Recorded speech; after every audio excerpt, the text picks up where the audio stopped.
We would like to play.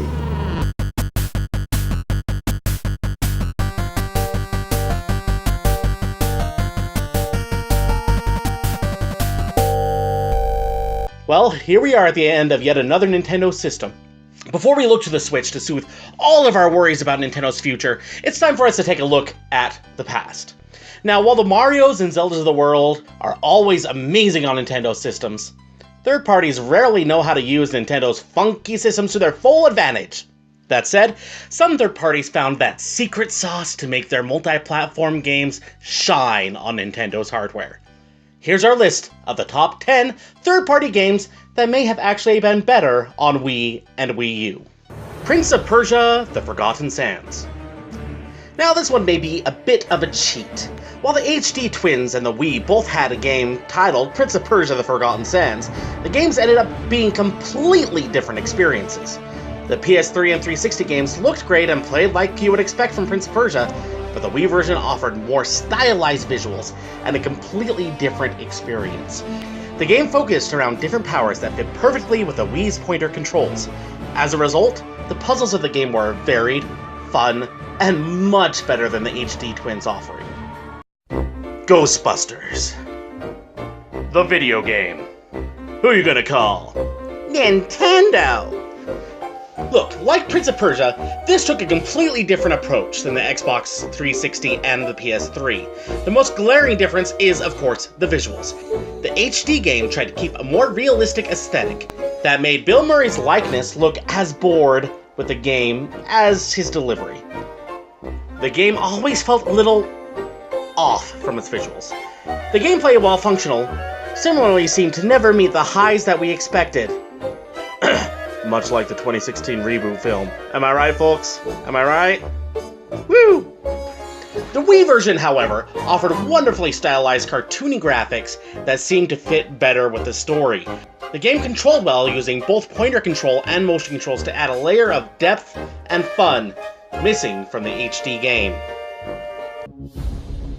Batman: Arkham City Armored Edition. Look, I know that I will actually get some flack for this one.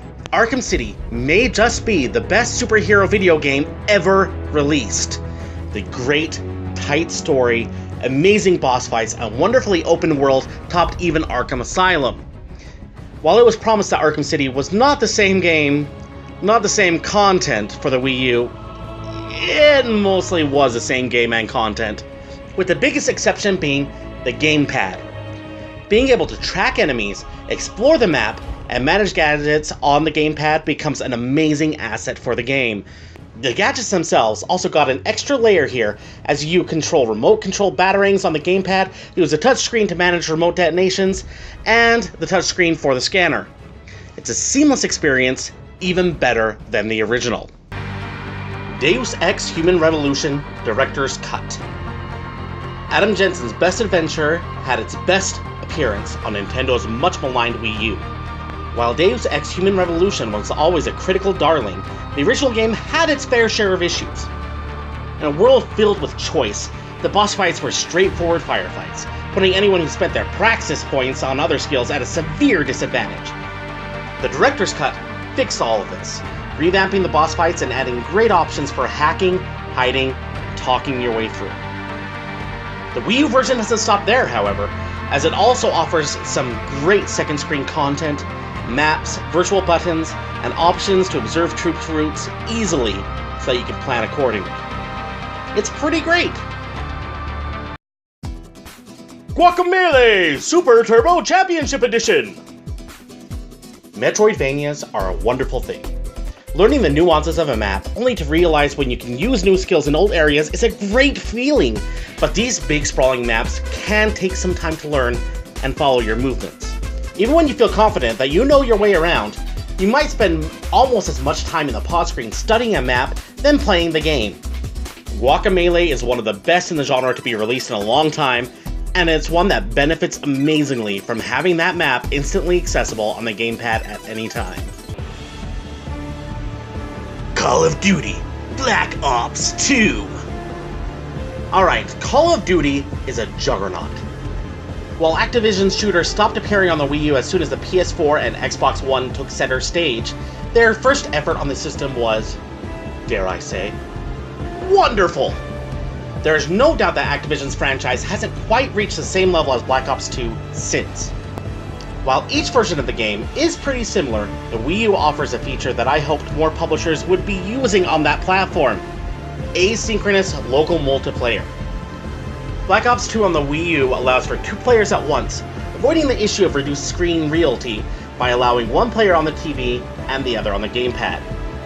This feature is seamless and offers an amazing experience for you and a buddy. Need for Speed Most Wanted. When the Wii U was introduced, EA promised an unprecedented partnership with Nintendo. And well, that didn't exactly pan out. Yeah.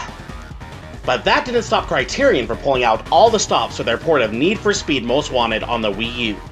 This game was beautiful already on the Xbox 360 and PS3, but on the Wii U, the game added additional effects, textures, and speed to finally showcase the Wii U's superior hardware.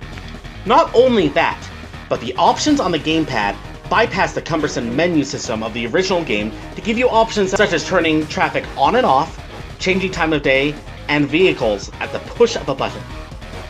With a sandbox racer like this one, these quick options were much appreciated and keep the action going. Resident Evil 4. While motion controls seemed to be all the rage when the Wii was first introduced, many companies didn't realize the potential that the little white box had due to their ability to point and shoot. Resident Evil 4 was already one of the greatest games to ever appear on a Nintendo console, but that over-the-shoulder camera was a perfect fit for pointer controls. The precision of these shots made the game even more of a delight to play. Although this game has now appeared pretty much everywhere, no other version can match that experience. The Godfather, Blackhand Edition. Oh, the Wii. Full of so much promise and potential. I mean, sure, Wii Sports was fun, but what if I wanted to take that baseball bat to some schmuck's skull instead of some creepy limbless Mii's? While most multi-platform games incorporated simple waggle mechanics for their Wii ports, EA made that rare attempt on Nintendo hardware for Godfather Blackhand Edition. The pointer controls for shooting made shootouts a rare and precise pleasure, but that's not even the best part. The controls for melee were so satisfying.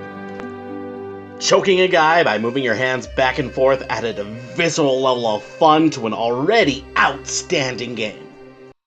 Rayman Legends. As you play Rayman Legends on the Wii U, it quickly becomes obvious that this once was an exclusive. Although there is a debate on whether Legends or Origins was the better game, it is undeniable that both games offer some amazing art, fun collection mechanics, and tight level design. To many people, however, one thing keeps Legends from reaching Origins in just one little regard. This guy, Murphy. Many thought that Murphy slowed down gameplay a little bit too much, and that his levels didn't reach the highs of the rest of the game. These people did not play the Wii U version with friends. The touch controls for Murphy were intuitive, fast, frantic, and fun. Add in some friends instead of that slow-moving AI, and you have a whole new game. Oh. Plus you got these costumes. Awesome! And your bonus, Aliens Colonial Marines. By not making launch and quietly being cancelled, we can all thank almighty Pitchford for not subjecting Wii U owners to this dumpster fire after all.